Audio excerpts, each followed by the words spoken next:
ایک اللہ کے برگزیدہ بندے جنگل میں تشریف لے جا رہے تھے. اس زمانہ میں جنگل بھی یابن بہت زیادہ ہوا کرتے تھے. کہیں جا رہے تھے, انہوں نے دیکھا کہ ایک لومڑ ہے, اس کی پچھلی دونوں ٹانگیں وہ ٹوٹی ہوئی ہیں, سوکھی ہوئی ہیں, اور وہ بمشکل تمام اگلی ٹانگوں پر اپنے بدن کو گھسیٹ کر چل رہا ہے, لیکن ہے بڑا موٹا تازہ. وہ دل میں خیال کرنے لگے کہ یہ لومڑ ہے, اس کی جو خوراک ہے وہ گوشت ہے, دوسری بھی چیزیں یہ کھا لیتے ہیں لیکن گوشت اس کی اصل خوراک ہے, درندہ ہے یہ. اور اس کی حالت کیا ہے کہ پچھلی دونوں ٹانگیں ٹوٹی ہوئی ہیں, اگلی دونوں ٹانگوں کے بل پر بعض دفعہ آپ نے دیکھا ہوگا کتا وغیرہ کہ پچھلی ٹانگیں وہ سوکھ جاتی ہیں یا کمر ٹوٹ جاتی ہے کسی حادثے میں, اگلی دونوں ٹانگوں پر چلتا ہے. اس طرح وہ چلتا تھا, لیکن ہے بڑا موٹا تھا. تو یہ شکار کیسے کرتا ہوگا, جانوروں کو کیسے پکڑتا ہوگا؟ وہ بڑے حیران سے ہوئے دیکھ رہے تھے بار بار اس کی جانب. اچانک شیر کے دھاڑنے کی آواز سنائی, وہ ڈر گئے. اب لومڑ کو بھول گئے, ان کو اپنی جان کی فکر پڑ گئی. قریب ہی درخت تھا, جلدی سے درخت پر چڑھ گئے اور وہ لومڑ بھی قریب ہی جھاڑی میں چھپ گیا. کیا دیکھا کہ ایک جانور یعنی جنگلی بھینسا وغیرہ وہ بھاگا آ رہا ہے, اس کے پیچھے وہ شیر لگا ہوا ہے.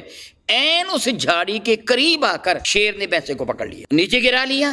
نیچے گرا کر اس نے بھینسے کو ہلاک کر دیا, شیر نے چیر پھاڑ دیا, اس کو خون پیا, تھوڑا سا گوشت کھایا, پھر شیر چلا گیا. یہ مرا ہوا بھینسا اب وہاں پڑا تھا. شیر کے جانے کے بعد وہ لومڑ جھاڑی سے نکلا اور اس بھینسے کا گوشت کھانے لگا. اب ان کو سمجھ آ گیا, واہ مولا تعالیٰ تو کتنا بے نیاز ہے کہ کہاں سے تو نے اس جانور کو دوڑایا اور کہاں لا کے شکار کروایا اس کی خاطر کہ اس کو رزق مل جائے کئی دنوں کا, کئی مہینوں کا. اب یہ روزانہ جھاڑی سے نکلے گا, رزق کھا کے جھاڑی میں چلا جایا کرے گا, اس کا رزق تو نے اس تک پہنچا دیا. پھر کہنے لگے یہ تو جانور ہے, یہ تو جانور ہے, اس کی حیثیت ہی نہیں ہے کوئی بھی. میں اشرف المخلوقات, اللہ نے مجھے لقد کرمنا بنی آدم کہہ کر عزت اور عظمت کا تاج پہنایا ہے. اگر میرا اللہ اس لومڑ کو رزق عطا فرماتا ہے تو مجھے بھی عطا فرمائے گا. مجھے ضرورت کیا ہے کام کاج کرنے کی. وہ اپنے گھر آئے اور ہاتھ پہ ہاتھ رکھ کے بیٹھے کہ میں نہیں کام کروں گا. اللہ تعالیٰ لومڑ کو رزق عطا فرماتا ہے, وہ مجھے بھی عطا فرمائے گا. کئی دن گزر گئے, کوئی روٹی شوٹی نہیں ملی, بھوک سے حال بے حال ہو گئے. ان کا حال ہی بے حال ہو گیا. جب شدید بھوک کی وجہ سے ایک دن نڈھال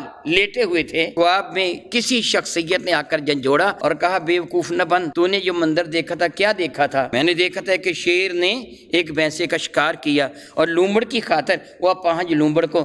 تو ان بزرگوں نے خواب میں کہا بے وقوف کیوں بنتا ہے, شیر بننا, خود بھی کھا دوسروں کو بھی کھلا. اپاہج لومڑ کیوں بن رہا ہے؟ لومڑا اپاہج تھا, اس کے رب نے اس کو رزق دیا. شیر بھی تو ہے نا جس سے اس کا رزق وہاں تک پہنچایا. اٹھ کام کر, اللہ نے تجھے ہاتھ پاؤں دیے ہے, خود بھی کھا دوسروں کو بھی کھلا. لومڑ نہ بن, شیر بن. وہ رزق عطا فرمانے والا رزق عطا فرماتا بہانے اس کے پاس ہے. سبحان اللہ تعالیٰ. پھر انسانوں کو رزق عطا فرمایا اور رزق عطا فرما کے فرمایا کہ تمہیں جو مال دیا گیا نا یہ سارا تمہارا نہیں ہے, اس میں کم از کم 2.5%